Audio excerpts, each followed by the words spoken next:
ஒப்பு கொடுத்து. இப்ப திரும்பவும் சொல்லுங்க, முதல்ல பிதாவோடு தேவன் என்ன பண்ணாரு?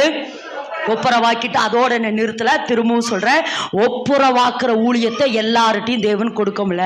சொல்லுங்க, என்ன தெரிந்து கொண்டாரு. எல்லாம் சொல்லுங்க, என்ன, அதாவது யாரு அவர் உபதேசத்தை, எல்லாரும் சொல்லுங்க, நான் இனி என்ன செய்யணுமாமா?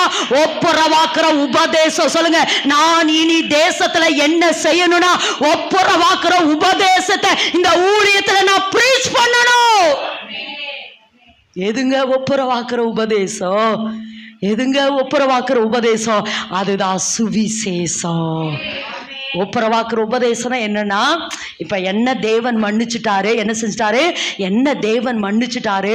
இப்ப நான் தேவனை ஆராதிக்கிறவளா? இன்னைக்கு நல்ல ஒரு சாட்சியை கேட்டோமே. இன்னைக்கு நான் இப்படி இருந்த, நான் இப்படி என்னை கர்த்தர் மாற்றி இருக்கிறாரு. அதனால நீ ஏசப்பா உங்களையும் மன்னிப்பாரு, ஏசப்பா உங்களை ஆசீர்வதிப்பாரு, ஏசப்பாட்ட